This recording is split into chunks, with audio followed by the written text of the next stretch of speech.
Need to fire, direct shoot করা দরকার।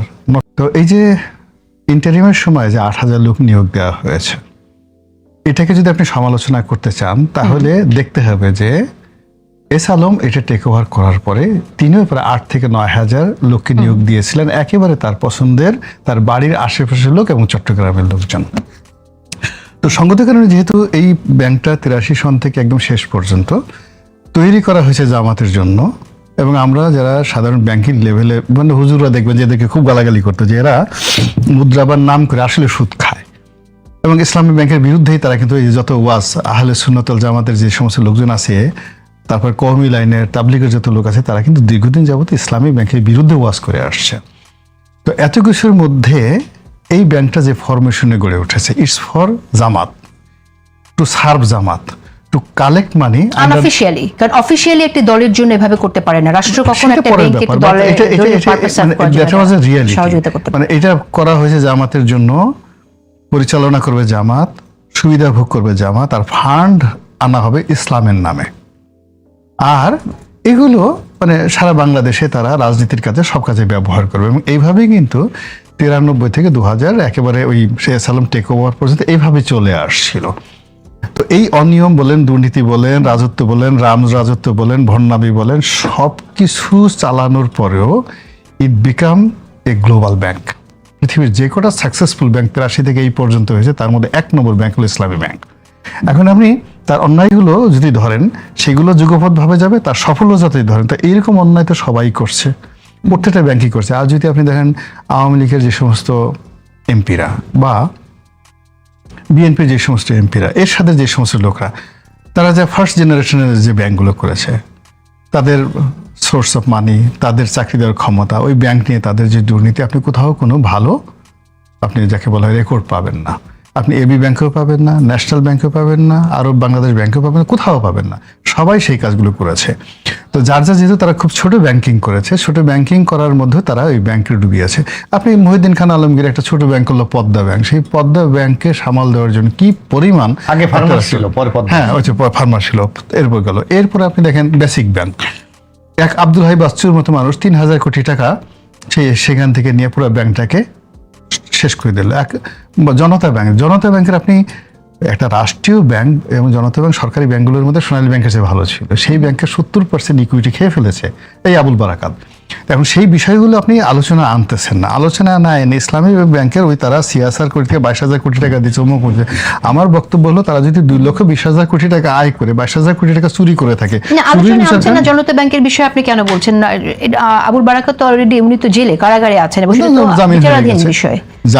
জামিন হয়েছে, বাট উনি জেলে গেলেন। হ্যাঁ, জামিন হয়েছে ওনার, জামিন হয়েছে, কিন্তু একটা মামলাও হয়েছে। না, আমার বক্তব্যটা হলো যে মানে ইসলামী ব্যাংকের যে শুধু তাই না, অন্যান্য যে কোনো ব্যাংকেরই যে ভালো কাজগুলো আছে সেগুলোকে আপনি আলাদা রাখেন, আর মন্দ কাজগুলোকে আপনি আলাদা রেখে সেগুলোর বিচার করেন। যেমন আপনি দেখেন সে শিকদার ফ্যামিলি পুরো ইসলামী ব্যাংকটা শেষ করে, এই ন্যাশনাল ব্যাংকটা শেষ করে দিয়েছে।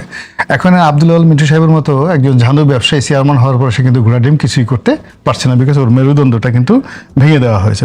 এখন বাংলাদেশ, আচ্ছা, তার মানে কি আপনি বলতে চাইছেন যে এইভাবে টাকা নিয়ে ভোট কেনা, যেমন যে অভিযোগগুলো সামনে আসে যে ভোটের আগে 10,000 টাকা করে দেওয়া হয়েছে, এবং সেখানে এই প্রকল্পে আরডিএস যে প্রকল্পের কথা মোশাররফ হোসেন এখানে অলরেডি উল্লেখ করেন, সেই প্রকল্পের কথা আমরা শুনেছি যে 10-20 হাজার পর্যন্ত লোন দেওয়া যায় একজন নারীকে, এবং তারই আওতায় প্রত্যেককে লোন দেওয়া হয়েছে 10,000 টাকা করে। আপনি বলছেন যে এই প্রকল্পে এইভাবে ভোট পাওয়ার উদ্দেশ্যে লোন দেওয়া এবং তারপরে মওকুফ করা, তবুও এই ব্যাংকটা এইভাবেই চলতে দেওয়া উচিত। আপনাকে একটা কথা বলি, কিছু কিছু বিষয় আছে, you need to fire, direct shoot করা দরকার, নট টু টক। এখানে যদি সরকার যদি সত্যিকার অর্থে এই সমস্ত বিষয় করতে চায়, তার দুর্নীতি দমন কমিশন আছে, সেই 22,000 কোটি টাকা যদি করছে, জামাতের আমির থেকে শুরু করে প্রত্যেকটা লোককে সে মামলায় ফাঁসিয়ে সবগুলোকে জেলে নিতে পারে। সরকার 5 মিনিট লাগবে, এটা নিয়ে পার্লামেন্টে আলোচনার দরকারটা কি? You have the document evidence, 22,000 কোটি টাকা নিয়ে অমুক ফান্ডের মাধ্যমে এটা দিয়েছে। কিন্তু এখানে তো বিরোধী দল থেকে যদি আলোচনা করতে চায়, সেক্ষেত্রে না করলে তখন ইটস এ ক্রিমিনাল অফেন্স, এটা তো আলোচনার বিষয় নয়। না, কিন্তু আপনি ইসলামী সরকার ব্যাংকে থেকে আলোচনার না। প্রস্তাবটা ছিল বিরোধী দল আপনি থেকে যখনই করতে পার্লামেন্টে একজন স্বরাষ্ট্রমন্ত্রী বলছেন এটা আলোচনা বিষয়, ক্রিমিনাল অফেন্স। 22,000 কোটি টাকা নিয়ে আপনি 10,000 এখানে নির্বাচনী বিধি ভঙ্গ হয়েছে। ওর তো 78 জন এমপি যারা আছে সবগুলো তো চাকরি চলে যাওয়া উচিত, সবগুলো জেলে যাওয়া উচিত। যে কথাগুলো বলেছে এটা তো parliament is not the talk. এটা এখন তাকে প্রমাণ করতে হবে এবং তার উচিত, নির্বাচন কমিশনের উচিত স্বরাষ্ট্রমন্ত্রী এই কথা নিয়ে মামলা করা প্রত্যেকটা এমপির বিরুদ্ধে। ইসলামী ব্যাংকের যে সমস্ত কর্মকর্তা আছে তাদের সবার বিরুদ্ধে দুর্নীতি দমন কমিশনের মামলা হওয়া উচিত, অ্যাজ ওয়েল অ্যাজ অন্যান্য যে ডিপার্টমেন্টগুলো রয়েছে। বাংলাদেশ ব্যাংক ব্যবস্থা নিতে পারে, আর্থিক ফাইন্যান্সিয়াল ইনস্টিটিউট ব্যবস্থা নিতে পারে, এনবিআর আছে, সরকারের অনেক মেশিনারিজ আছে। যে বিষয়গুলো আছে এটা কোনো ছেলে খেলার বিষয় না। জেসিন, 22,000 কোটি টাকা, এখন এটা আপনি পার্লামেন্টে বলে দিলেন। এখন যে প্রসঙ্গগুলো এক্স্যাক্টলি আপনি যেটা বলেছেন সেই জায়গায় আসি, যে এই তথ্যগুলো খুবই গুরুত্বপূর্ণ তথ্য, গুরুতর তথ্য আমি বলছি। এটা সংসদে আলোচনা না হলে কি আমরা জানতাম না, বা কবে জানতাম? কেন এতদিন পর্যন্ত ব্যবস্থা নেওয়া হয়নি? সে প্রশ্নগুলো আসছে। কেন হয়নি সেটা উত্তর দিতে না পারলেও অন্তত আপনারা এখন কি করছেন বা করবেন, এটা আসলে কত দূর পর্যন্ত ছড়িয়ে গেছে, এভাবে টাকা দেওয়ার সাথে কারা সম্পৃক্ত ছিল, তাদের বিরুদ্ধে আপনার ব্যাংক ব্যবস্থা নেবে কিনা, আপনারা তদন্ত করবেন কিনা, সেটা জানতে চাইছি। না, আমি এখানে গোলাম মাওলানা রনির একটি বিষয়ে আমি একটু দ্বিমত পোষণ করি। উনি এক সংসদ সদস্য ছিলেন এবং খুব নাম করা সংসদ সদস্যই ছিলেন। তখন কিন্তু গোলাম মাওলানা রনির একটা আওয়াজ তুলতেন যে সংসদই হওয়া উচিত সকল কিছুর কেন্দ্রবিন্দু। এবং আপনি দেখবেন এই সংসদটা হতে, এবং আপনারা জানেন যে শেখ হাসিনার আমলে সংসদটাকে একটা রাবার স্টাম্পে পরিণত করা হয়েছিল। অর্থাৎ প্রাইম মিনিস্টার কি বলে ওইটার উপর সবাই তাকিয়ে থাকতেন, যে এইটা আমার বাইরে গেলে কিন্তু আর তাকে স্বাভাবিক থাকা যাবে না। কিন্তু আপনি দেখবেন 5 তারিখ এই যে এই সংসদ 12ই ফেব্রুয়ারি নির্বাচনের পর আমরা কিন্তু সংসদটাকে সকল আলোচনার কেন্দ্রবিন্দু করতে চাই, যার জন্য বিরোধী দল যেই প্রস্তাবে আনুক না কেন, আমি রনি ভাই এখানে বলতে পারবে কিনা আমি জানি না যে তাদের আমলে কোনো মুলতবি প্রস্তাব অ্যাকসেপ্ট হয়েছে কিনা, আই ডোন্ট নো। আমার জানা মতে, আমি যতটুকু দেখেছি হয়নি। কিন্তু দেখবেন এই মাত্র এটা দ্বিতীয় সেশন শুধু শুরু হলো, আজকে 4 দিন, আর আগে 1 মাস 12 দিন মনে হয় চলেছে। এর মধ্যে 2টা মুলতবি প্রস্তাব কিন্তু অ্যাকসেপ্ট হয়েছে সংসদে। এবং আরেকটু কথা আমি রনি ভাইকে আমি পরিসংখ্যান দিয়ে বলতে চাই যে আপনি দেখবেন সংসদে কিন্তু বিরোধী দলকে তেমন একটা আলোচনা করার সুযোগ দেয়নি। আপনি দেখবেন প্রথম অধিবেশনে আমাদের জুলাই অধ্যাদেশ সম্পর্কে বিরোধী দলীয় নেতা একটা মুলতবি প্রস্তাব এনেছিল, সেটা গ্রহণ করে 2 ঘন্টা আলোচনার একটা সময় নির্ধারণ করেছিলেন। তাইলে আপনি তো জানেন যে সংসদে অ্যাকর্ডিং টু মেম্বারের সংখ্যা অনুসারে সময় নির্ধারণ করা হয়।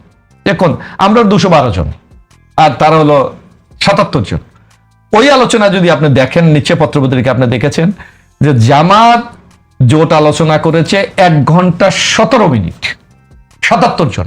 তো ওরা যদি 77 জনে 1 ঘন্টা 17 মিনিট পায়, আমরা 212 জনে কত পাই? অথচ আমরা আলোচনা, আমাদেরকে সুযোগ দেওয়া হয়েছে মাত্র 1 ঘন্টা 1 মিনিট। অর্থাৎ এইটা দিয়ে আমি বুঝাতে চাই আমরা যে বিএনপি কতটুকু বিরোধী দলকে স্পেস দিতে চায়, কথা শুনতে চায়, জাতিকে বুঝাতে চায়। এবার আপনি দেখেন, শুধু তাই না, একটা বিদ্যুৎ নিয়ে একটা ক্রাইসিস হয়েছিল এই হঠাৎ করে মধ্য আমেরিকার যুদ্ধে। সেখানে একটা সংসদীয় কমিটি গঠন হয়েছিল, আপনি তো সংসদে ছিলেন এবং আপনার কণ্ঠটা তো খুব ভোকাল ছিল। সেখানেও ওরা 77 জন, আমরা 212 জন। অথচ দেখবেন আপনার পার্লামেন্টারি বোর্ডে কমিটি হয়েছে, সেটা অর্ধেক। তারাও 5 জন, আমরাও 5 জন। অর্থাৎ রনি ভাই যে কথাটি বলছেন যে এটা কেন সংসদে আলোচনা না, আমরা সংসদে আলোচনা করে জাতিকে আমরা জানাতে চাই, কারণ জাতির রিপ্রেজেন্টেটিভ হিসাবে কিন্তু সংসদ এখানে এসেছে এবং মানুষের প্রত্যাশা এই এমপিরা কি করে সেটা মানুষ জানতে চায়। তার জন্য দেখেন যখনই এই 2 পক্ষ আলোচনা হয়েছে, বিদ্যুতের কিন্তু ওই লাইন নাই আর পেট্রোল পাম্পে। অর্থাৎ মানুষ আশ্বস্ত হয়েছে যে এই সংকটটার সমাধান এখন হবে। আমরাও জাস্ট একটা জিনিসে চেয়েছিলাম, যেমন ইসলাম ব্যাংক নিয়ে আলোচনা সংসদে করতে চেয়েছে, আমরা কিন্তু সময় দিয়েছি। সেখানে কার দোষ কার কি এটা কিন্তু জাতি বিচার করবে যে আসলে কারা এই ঘটনার সাথে সংশ্লিষ্ট। এবং যে কথাটি রহিমিয়া বলেছে যে, বা আপনিও বললেন যে তাহলে কি এই অবস্থা থেকে আমরা উত্তরণ করতে পারবো? অবশ্যই উত্তরণ করার জন্যই তো আমরা ম্যানেজমেন্টে পরিবর্তন আনার চেষ্টা করা হচ্ছে। কারণ আমি আপনি স্বীকার করবেন যে এই যে 5টা ব্যাংকে একত্রিত করা হয়েছে, আমি মনে করি এর যদি কাউকে আগে আপনি দায়ী করেন, কি হয়েছে ব্যাংকের মধ্যে সেটা আলাদা জিনিস। এখন রনি ভাই আপনি ব্যবসা করেন, আপনি যদি আগেই বলে দেন যে এখানে যে ইনভেস্ট করবেন সে কিন্তু কোনো লাভ পাবেন না, তাহলে কেউ ইনভেস্ট করবে না, করবে না। অথচ আমরা দেখলাম আগের গভর্নর মনসুর সাহেব বলছে এই 5টা ব্যাংক এমন পর্যায়ে গিয়ে পুচ্ছে এটাকে টেনে আর তোলা যাবে না। এর মধ্যে যারা ওখানে ক্লায়েন্ট ছিল, গ্রাহক ছিল, সব টাকাগুলো তারা তুলে নিয়ে গেছে।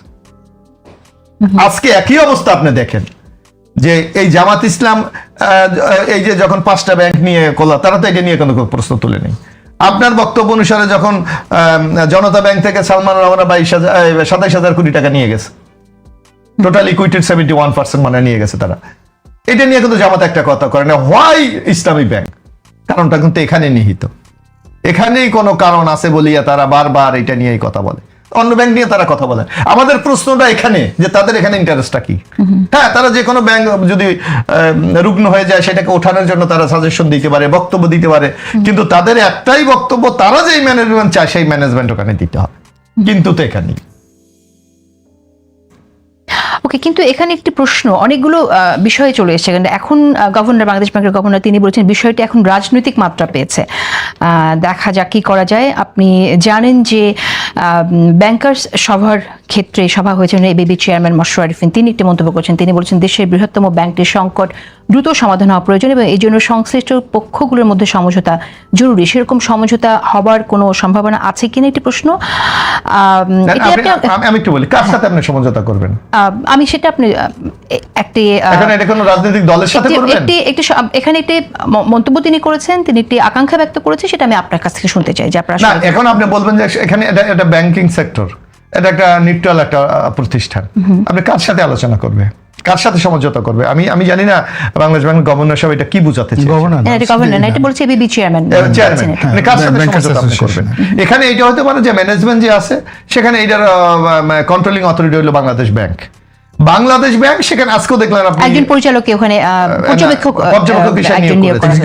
এখন এটা হলো আমার মনে হয় যে আমরা এই সংকট থেকে উত্তরণের জন্য বাংলাদেশ ব্যাংক যদি ক্লোজ মনিটরিং করে এবং কি সংকটটা তৈরি হয়েছে এটা উত্তরণ করে যদি এগিয়ে নিয়ে যেতে পারে, আমার এখন যদি আপনি মনে করেন, কারণ এখানে আপনি ভালো করে জানেন যে একটি দলের মূল গ্রাহক বেশি, এখানে এটা অস্বীকার করার কোনো সুযোগ নেই জামাত ইসলাম। এখন তারা যদি পরিকল্পিতভাবে মনে করে যে না ব্যাংকটাকে আমি দুর্বল করে দেবো, তাহলে তাদের যদি আমানত প্রত্যাহার করে নেয় তাহলে তো একটা সংকট তৈরি হবেই। আচ্ছা, সেই জায়গাটায় আমি আসছি। পাশাপাশি আরেকটি অভিযোগ আছে যে এখানে আসলে যেটা জামাত ইসলামের আমির শফিকুল ইসলাম তিনি বলছেন যে ইসলামী ব্যাংকে নতুন চেয়ারম্যান বসানোর পর আলোচনার মধ্যে এই ব্যাংকটা আবার দখলের চেষ্টা হচ্ছে, সেরকম একটি অভিযোগ তিনি তুলেছেন। এবং এই যাকে বসানো হয়েছে চেয়ারম্যান তার বিরুদ্ধে অভিযোগ আছে, তিনি এর আগেও শেখ হাসিনার সময় তিনি আশীর্বাদ পুষ্ট ছিলেন, ইসলামের সাথে সম্পৃক্ত, এই ধরনের অভিযোগ কিন্তু আছে। আপনারা সেক্ষেত্রে কি মানে এই বিষয়গুলো বিবেচনা করেছিলেন কিনা, মানে চেয়ারম্যান হিসেবে আরো অন্য কোনো কাউকে বিবেচনা না করে? আমি মনে করি ব্যক্তি ইজ নট এ ফ্যাক্টর, ব্যক্তি কোনা আপনার ওখানে ব্যাংকের যে নিয়ম আছে, যে রুলস আছে, আমি লোন দেওয়া, কর্মচারী নিয়োগ, এক্ষেত্রে আমার তো নিশ্চয়ই একটা অর্গানোগ্রাম আছে, একটা রুলস আছে যে আমি এই সিস্টেমে করব। আপনার যদি সেখানে যদি কোনো ব্যত্যয় না ঘটে তাহলে আমার মনে হয় যে কোনো লোক দিয়ে আপনি চালাতে পারেন, এটি নিয়ে কোনো সমস্যা নেই। আর বাংলাদেশ ব্যাংকেরও কিন্তু এখানে রেসপন্সিবিলিটি আছে, সেইটা বাংলাদেশ ব্যাংক কতটুকু দক্ষতার সাথে নিয়ন্ত্রণ করতে পারে এটা হলো ইম্পর্টেন্ট ব্যাপার। আর চেয়ারম্যান তো এখানে আপনি দেখেন এটা কিন্তু একটা বোর্ড, এখানে নিশ্চয়ই ডাইরেক্টর আছে, স্বতন্ত্র ডাইরেক্টর আছে, আমানতকারীদের প্রতিনিধি আছে। যদি মনে করে যে কোথাও কোনো ব্যত্যয় ঘটছে, এটা তো শেখ হাসিনার আমল না যে উপরে থেকে যে নির্দেশ হবে সেই নির্দেশে আপনার কার্যকর হবে। এখানে তো সেই ডাইরেক্টররা বা স্বতন্ত্র ডাইরেক্টর যারা আছে তারা ডাইরেক্ট কোনো যদি অনিয়ম হয় সেটা প্রকাশ করার মতো সেই তাদের স্বাধীনতা তো আছে, নিশ্চয়ই তারাও একটা ইম্পর্টেন্ট রোল প্লে করবে এখানে। আচ্ছা, আমি একটু গোলাম মাওলা রনি আপনার কাছে শুনতে চাই যে এই নিয়োগ নিয়ে, চেয়ারম্যান নিয়োগ নিয়ে যত কথা বলা হচ্ছে এটা কি আসলে রাজনীতিকরণ কিনা? কারণ অন্তর্বর্তী সরকারের সময় তো এমন অনেক জায়গায় বসানো হয়েছে, দায়িত্ব দেওয়া হয়েছে যাদের বিরুদ্ধে অভিযোগ ছিল যে শেখ হাসিনার সময় তার আশীর্বাদ পুষ্ট ছিলেন, সেই জায়গা থেকে একটু শুনতে চাইছি আপনি কি বলেন। মূলত হয় কি, ইসলামী ব্যাংকের বিষয়টা জটিল হলো এখানে জনাব ইউনূসের জমানাতে এই ব্যাংকটিকে দখল করার জন্য কিন্তু ব্যাংকের সামনে গুলাগুলি পর্যন্ত হয়েছে। মনে করা হয় যে ওই যে যারা গুলাগুলি করেছিল, অর্থাৎ শেখ হাসিনার পতনের পরে যেটা স্বরাষ্ট্রমন্ত্রী বলেছেন যে আল্লাহু আকবার বলে বা লিল্লাহ তাকবীর দিয়ে ইসলামী ব্যাংকটা দখল করা হয়েছে, এটা তো সত্য কথা। এবং এটা মানে ওই দিন 1 ঘন্টার সময় শেখ হাসিনার পতনের পরে যদি 1 গ্লাস পানি খাওয়ার সুযোগ জামাত পেয়ে থাকে তো 1 গ্লাস পানি খেয়েছে তারপর প্রথম 1 গ্লাস পানি খাওয়ার পর যে কাজটি করেছে সেটা ইসলামী ব্যাংক দখল করার, এবং সেটা তারা অত্যন্ত ম্যাটিকুলাসলি সফলতার সাথে অনেক চমৎকারভাবে সেটা করেছে। যেহেতু তারা এই ব্যাংকটা দীর্ঘদিন চালিয়েছে, ফলে তাদের যত রকম ইরেগুলারিটি যেগুলোর অভিযোগ করা হয়েছে এগুলো যেন সহনীয় মাত্রায় থাকে, বাইরে না আসে, ম্যাটিকুলাসলি যেন অনেক পরে এটা বুঝতে পারে কাগজগুলো, সেই কাজগুলো তারা ধীরে ধীরে করছে। ফলে দেখেন 8,000 লোককে তারা স্যাক করেছে, 8,000 লোককে স্যাক করে আবার 8,000 লোক নিয়োগ দিয়েছে, ওভাবে কিন্তু টু শব্দ হয়নি। আবার এই যে এখন তারা যে গন্ডগোল করছে, জামাত যে গন্ডগোল করছে, তো তারা এত ম্যাটিকুলাসলি ওয়েল ডিজাইন এই কাজগুলো করতেছে যে মুহূর্তের মধ্যে দেখেন সারা বাংলাদেশ তোলপাড় হয়ে গেছে, আজ আমরা টকশো করছি। অথচ যখন যেদিন তারা 8,000 লোকের বাদ দিল এবং নিজেদের 8,000 লোক হলো, সেই দিন বাংলাদেশে কোনো খবরই হয় নাই, যার জন্য আপনি আমি কিন্তু টকশোই করতে পারি না, তখন আলোচনা হয়েছে। হ্যাঁ, হয়তো হালকা বা আমি জানি না, আমি আমি আমি আমি আমি পারিনি করতে, আমার ওরকম আসেনি, বাট আমি না, তখন জানছি প্রতিবাদ হয়েছিল তো যাদেরকে আসলে বরখাস্ত করা এখন হলো। তারা যেটা হলো যে তারা ওই সময়টাতে যেটা মানে যারা আওয়ামী লীগের জমানাতে উচ্ছেদ হয়েছিলেন, তারা তাদের সঙ্গে সঙ্গে বিএনপির কিছু লোক, তাদের সঙ্গে সঙ্গে ইসলামী ব্যাংকের ভিতর কিছু লোক সম্মিলিতভাবে ইনুস সাহেবের জমানাতেই ওই ব্যাংকটি আবার দখলের জন্য চেষ্টা করেছে, কিন্তু জামাত সেখানে সফল হয়েছে, পারেনি। আবার এখন যেটা হলো, এই সরকার যেহেতু বিএনপি ক্ষমতায় আসছে, বিএনপি ক্ষমতায় এসে বিএনপি এখানে তার রাষ্ট্রশক্তি, তার এক্সিকিউটিভ পাওয়ার, তার মাসেল পাওয়ার সবকিছু ব্যবহার করে এই ব্যাংকটি এখন সেটা এসালামের হাতে দিয়ে দেওয়ার জন্য হোক, বা নিজেরা এখানে কর্তৃত্ব প্রতিষ্ঠা করার জন্য হোক, অথবা ধরুন এখানে ন্যায় বিচার একেবারে আল্লাহর আইন প্রতিষ্ঠা করার জন্য হোক, যে সারা জীবন তো জামাতি গেলে বেচতে টিকিট বেচছিল, এইবার আমি সালাউদ্দিন সাহেব, আমি কি আরবি কম জানি? আমি উর্দু জানি, আরবি জানি, আমিও এবার কিছু আল্লাহর আইন প্রতিষ্ঠা করবো এবং সেটা ইসলামী ব্যাংক দিয়ে আমি বিসমিল্লাহ করলাম। এটাও হতে পারে, মানে বেসতে যাওয়ার শখ কার না আছে? একসাথে বেসতে যাবেন 70-80টা হুর, আপনার কাছে থাকবে, গেলমানও থাকবে, এটা যে কোনো মানুষেরই আকাঙ্ক্ষা হতে পারে। তো সালাউদ্দিন সাহেবেরও সেই আকাঙ্ক্ষা হতে পারে যে ঠিক আছে, অনেক পাপ হয়েছে ইসলামী ব্যাংক নিয়ে, এই কাজটা করে আমি জিহাদে কুল্লিয়া করব, এই কাজটি করে আমি জিহাদে কুল্লিয়া করবো এবং আমার বেহেশতে যেতেই হবে, এবং আমার আর বললাম না 70 জন বেসতে গেলে তো অটোমেটিকগুলো আসবেই। তো এরকম একটা সদিচ্ছা তার ভিতরে চলে আসতে পারে, আই ডু নট নো। আর জামাতের ঘটনা, জামাত চিন্তা করে যে এই ব্যাংকটা দিয়ে আমরা কত বেস্তের টিকিট বিক্রি করছি, আগামীতে কত বেস্তের টিকিট আরও বিক্রি হবে, তো এরকম 7টা ভেস্ত সবই তো আমরা বাংলাদেশে পূর্ণ করে ফেলছি এই ব্যাংকটার মাধ্যমে। তো এই এখন বেহেশতের টিকিট ইতিমধ্যে যাদের কাছে বিক্রি করা হয়েছে, সেই টিকিট কি আর ফেরত নেওয়া যাবে কিনা? এই জন্যই তো এখানে যদি সালাউদ্দিন সাহেব এখানে যদি সফল হন, হয় যদি টিকিটগুলো ফেরত নিয়ে আসেন, তো জামাতের জন্য একটা সমস্যা হবে না। তো এটা তো আসলে ব্রেড অ্যান্ড বাটার। আপনার খাবার টেবিলে বসছেন, আপনাকে প্লেট দেওয়া হয়েছে পোলাও, কুরমা, কালিয়া কোপ্তা, আপনি খাচ্ছেন বা খাবেন, মুহূর্তে আপনার সামনে থেকে প্লেটটা কেউ সরাই নিতে চাচ্ছে। ফলে সেই ব্রেড অ্যান্ড বাটারের যে যুদ্ধটা, সেই যুদ্ধটা কোনো পক্ষ কাউকে ছাড় দিবে বলে আমার কাছে মনে হচ্ছে না। কিন্তু এর মধ্যে যেটা হয়েছে যে ব্যাংকটিকে একটু অস্থিতিশীল করা হয়েছে, আমরা দেখলাম যে অর্থমন্ত্রী আমির খসরু মাহমুদ চৌধুরী তিনি নিজেও অভিযোগ করেছে যে ব্যাংকটিকে অস্থিতিশীল করে রাজনৈতিক ফায়দা নেওয়ার চেষ্টা চলছে। আপনারা সবাই জানেন যে এখানে যারা আসলে গ্রাহক, তাদের বেশিরভাগই জামাতের সাথে সম্পৃক্ত। না, গ্রাহক জামাতের সাথে না, পরিচালনার সাথে কর্মকর্তা জামাতে, কিন্তু গ্রাহকদের কথাও আমরা শুনে থাকি যে অনেক জামাত করেন, তাদের অ্যাকাউন্ট একটা ইসলামী ব্যাংকে থাকে। সেই জায়গা ইসলামী ব্যাংক থেকে 5 দিনে 3,500 কোটি টাকা উত্তোলন হয়েছে এবং আস্থার সংকটে চাপ বাড়ছে। সেক্ষেত্রে একটি ব্যাংককে অস্থিতিশীল করে দেওয়ার দায় কি শেষ পর্যন্ত গিয়ে জামাতের উপর বর্তাবে কিনা?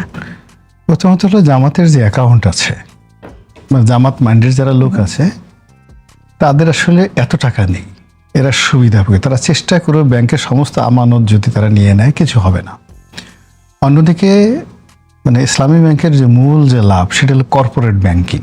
তারা কর্পোরেট ফাইন্যান্স যাদের সাথে করেছে, এখানেই তাদের বেশিরভাগ অর্থ বিনিয়োগ করা আছে, অর্থাৎ এই বাংলাদেশের এক্সপোর্টের 40%। তো তারা তো ব্যাংকের সাথে করতেই হবে তাদের এই ব্যবসা। দ্বিতীয়ত হলো যে তাদের যে গ্লোবাল যে কানেক্টিভিটি আছে, যেগুলো বাংলাদেশের রেমিটেন্সের অলমোস্ট 40% তারা আনে। এখন এই যে গ্লোবাল কানেকশন, এই কানেকশনও ব্যাংক আসবে, ফলে এখানে জামাত আসলে এই রাস্তা উত্তপ্ত করতে পারবে। তারপরে শেষে এই তাদের লোকজনকে দিয়ে এখন 3,500 কোটি, আর বড় যারা 1,000 কোটি টাকা তারা নিতে পারবে। কিন্তু মাস পিপল যারা আছে, তারা মনে হয় যে এই জামাতের এই যে কনস্পিরেসি যদি কিছু থাকে, এই কনস্পিরেসির সাথে তারা যুক্ত হবে না। এখানে যে প্রবলেমটা হবে, সেই প্রবলেমটা হলো যে এখানে যদি পুরো ম্যানেজমেন্টটা ফল করে এবং এই প্যানিকটা যদি সাধারণ যারা গ্রাহক তাদের মধ্যে ঢুকে যায়, দ্বিতীয় যে প্রবলেমটা হবে, সে প্রবলেম এবং সেটা ছড়ানোই তো হচ্ছে। এবং অনেককে নিরুৎসাহিত করা হচ্ছে টাকা রাখার ওটা এবং সবচেয়ে এটা হলো ব্যাংকের সমস্যা। আর দ্বিতীয় হলো যে এই যে তাদের হাতে যে garments export, 40% of the garments export তাদের সাথে এই ব্যাংকের সাথে জড়িত। ফলে এই এক্সপোর্টগুলো যদি বন্ধ হয়ে যায়, অর্থাৎ ব্যাক টু ব্যাক এলসি করতে পারছে না, এলসি নিতে পারছে না, আর এই যে রেমিটেন্স যদি না আসে, এখন আমরা তো সরকার, যে কোনো সরকারই, শেখ হাসিনা জমানা লাস্ট একের প্রথম দিকে পর্যন্ত, মানে আমাদের দেশের সরকারগুলো রেমিটেন্স নির্ভর। যেমন $40 বিলিয়ন আপনার এক্সপোর্ট হলো, তো এর মধ্যে নেট টাকা থাকতেছে আপনার 10%, আর বাকিটা তো ব্যাক টু ব্যাক চলে যাচ্ছে। কিন্তু আপনার যে $30 বিলিয়ন আপনার রেমিটেন্সে আসতেছে, $30 বিলিয়ন আপনার আচ্ছা, প্রফিট। তো এই এই যে- $30 বিলিয়ন মধ্যে 40% হলো ইসলামী ব্যাংক, এবং এই কাজগুলো করার জন্য they have a huge mechanism, okay, তাদের অনেক এজেন্ট আছে। তো আমি টিবিএম মোশাররফ আপনাকে শুনতে চাইছি যে জামাতের দিক থেকে যদি তারা মালিকানা এবং দখলদারিত্ব যদি তাদের ছেড়েই দিতে হয় বা রাখতেই যদি না পারে, ধরে নেওয়া যাক যদি ব্যাপারটা এরকমই হয় আপনারা যেরকমটা বলছেন, এবং সেক্ষেত্রে তারা আসলে ব্যাংকটাকে অস্থিতিশীল করে দিল, ব্যাংকটাকে দুর্বল করে দিল, যদি এমন হয়, তো সরকারের তো দায়িত্ব ব্যাংকটাকে ঠিক রাখা। এবং যেখানে আপনি জানেন যে আমি এবিবির চেয়ারম্যান মাসুর আরিফিনকে কোট করলাম, তিনি বলছেন যে এই ব্যাংকের এই অস্থিতিশীলতা আসলে ব্যাংকিং সেক্টরকে আপনার প্রভাবিত করবে। আপনারা সেই জায়গা থেকে মানে এই যে অস্থিতিশীল হচ্ছে সেটা আটকাতে পারছেন না কেন? না, এখন এখানে একটা কিন্তু খুব একটা লজিক্যাল কোশ্চেন আমি করতে চাই। রনি সাহেব আছে, আপনিও আছে, ঠিক আছে, এখানে অধিক ক্লায়েন্ট না হয় জামাতের, বাইরের লোক তো আছে, হ্যাঁ, অনেক বেশি আছে। যদি তারা বয়কট করে তাহলে কি হবে? তারা যদি বয়কট করে, মনে করে যে না এটার পলিটিক্যাল রং আছে, গন্ধ আছে, তাহলে আপনার কি ব্যাংক, তাইলেও তো কলাপস হয়ে যাবে। অর্থাৎ এখানে সকল পক্ষকে একটা দায়িত্বশীল ভূমিকা পালন করতে হবে। কারণ এখানে দেখেন আপনার একটা রেগুলেটরি বডি আছে বাংলাদেশ ব্যাংক, এবং পর্যবেক্ষণের জন্য একজন লোক দিয়েছে, চেয়ারম্যান দিয়েছে, ডাইরেক্টররা আছে। সুতরাং পলিটিক্যালি বায়ার যাতে না হয় তার জন্যই তো এই পদক্ষেপগুলি নেওয়া হয়েছে। সুতরাং সরকার তো কোনোভাবে চাচ্ছে না ব্যাংকটা কলাপস হয়ে যাক, উইক হয়ে যাক। সরকারের লক্ষ্য হলো এটাকে কিভাবে কার্যকরী করে গ্রাহক এবং দেশের স্বার্থ রক্ষাটা করা যায়। তা আপনি যে আশঙ্কাটা করছেন, আমার মনে হয় বাংলাদেশের মানুষ বা ওখানে যারা ক্লায়েন্ট আছে অথবা যারা মালিকানা আছে, তারা এতটুকু নিষ্ঠুর হবে না, এটা আমার দৃঢ় বিশ্বাস। কারণ তারাও চাইবে তাদের ব্যাংকটা দাঁড়াক। কারণ ব্যাংক যদি এখানে ধ্বংস হয়ে যায়, নষ্ট হয়ে যায়, যেমন যে কথাটি রনি সাহেব বলেছে, যেমন এনসিবি ব্যাংক, ওই 5টি ব্যাংকে দাঁড়ানো যাচ্ছে না। এই লস কি একা গ্রাহকদের, মালিকরা তো লসে চলে গেছে।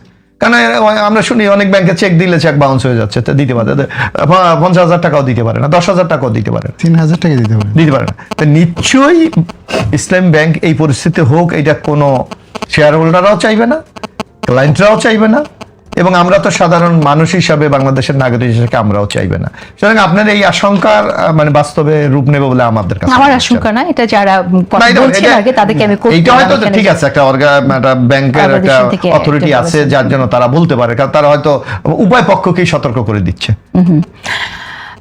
শেষ করব, খুব বেশি সময় নেই। আমি টিআইবি রিপোর্ট নিয়ে কথা বলতে চাইছি যে টিআইবি 100 দিনের একটি রিপোর্ট দিয়েছে, সেটাকে তারা হতাশাজনক বলতে চাইছে। এবং 100 দিনে প্রথম কথা হচ্ছে যে তাদের এই রিপোর্টটাকে আপনি কিভাবে দেখছেন গোলাম মাওলা রনি? আরেকটি প্রসঙ্গ যে তিনি 100 দিনে 600-র বেশি খুন যেরকম ভাবে তারা তুলে ধরেছে, অনেকে বলছেন যে এইভাবে এর আগে কখনো, এমনকি আওয়ামী লীগের সময়ও 100 দিনের রিপোর্ট এভাবে টিআইবি করেনি। সো আপনার মন্তব্য কি?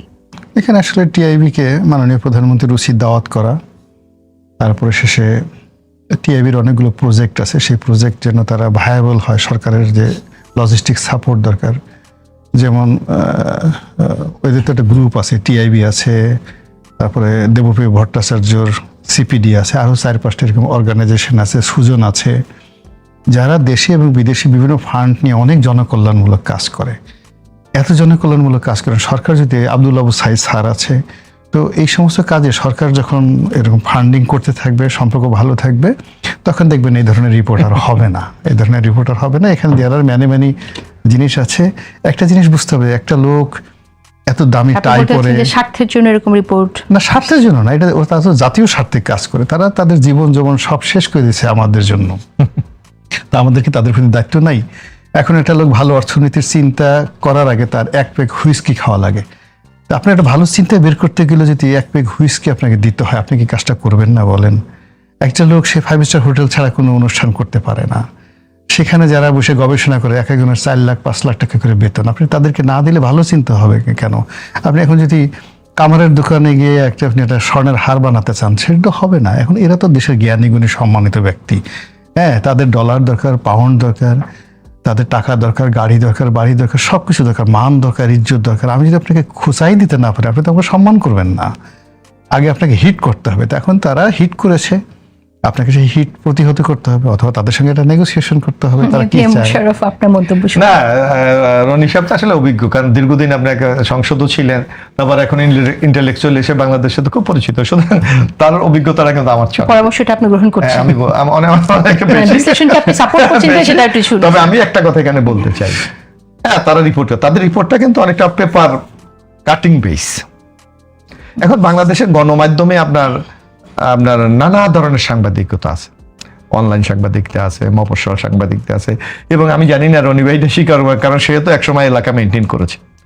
আপনি জেলায় উপজেলায় যদি যান, মানুষ কয়জন আর সাংবাদিক কয়জন, এই সংখ্যা নির্ধারণ করা কিন্তু কঠিন হয়ে যায়। কঠিন হয়ে যায়। এখন আইজু ভাই কি বিখ্যাত যেমন সাংবাদিক, দৈনিক ঘোরাফেরা, দৈনিক বিকালের আলো, এইরকম অসংখ্য আমি আর নাম। এখন ওয়ার্ড পর্যায়ের সংবাদপত্র হয়ে গেছে। এখন এই রিপোর্টগুলিকে যদি আপনি বেস করে যদি আপনি প্রাইমারি সোর্স হিসাবে যদি আপনি রিপোর্ট করেন, তাহলে রিপোর্ট নানা ধরনের হতে পারে। কিন্তু সাধারণ মানুষের পারসেপশনটা কি, আপনাদের সাধারণ মানুষ কি মনে করে? একসময় একটা মব কালচার ছিল, এটা অনেকটা নিয়ন্ত্রণে চলে এসেছে। আপনি আইন শৃঙ্খলা নিয়ে মানুষের খুব একটা টেনশন ছিল, অনেকটা মোটামুটি একটা কনফিডেন্স ফিরে এসেছে।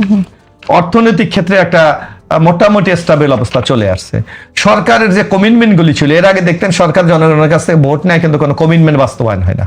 এই সরকার দেখবেন যে মাত্র 3 মাসের মধ্যে তার প্রত্যেকটা কমিটমেন্ট সে বাস্তবায়ন করে চলেছে। সুতরাং আমি জানি না এই সূচকগুলির সাথে আপনার টিআইবির সূচকের কতটুকু সামঞ্জস্য, এটা জনগণই বিচার করবে। কিন্তু আমাদের কাছে মনে হচ্ছে যে নাগরিক হিসাবে, দল বাদ দেন, যে বাংলাদেশের সামাজিক অবস্থা অনেক স্থিতিশীল। এই ক্ষেত্রে এই রিপোর্টের সাথে সামঞ্জস্য আছে বলে আমার ব্যক্তিগত মনে হচ্ছে না। আপনি ব্যক্তিগতভাবে এটা এগ্রি করছেন না?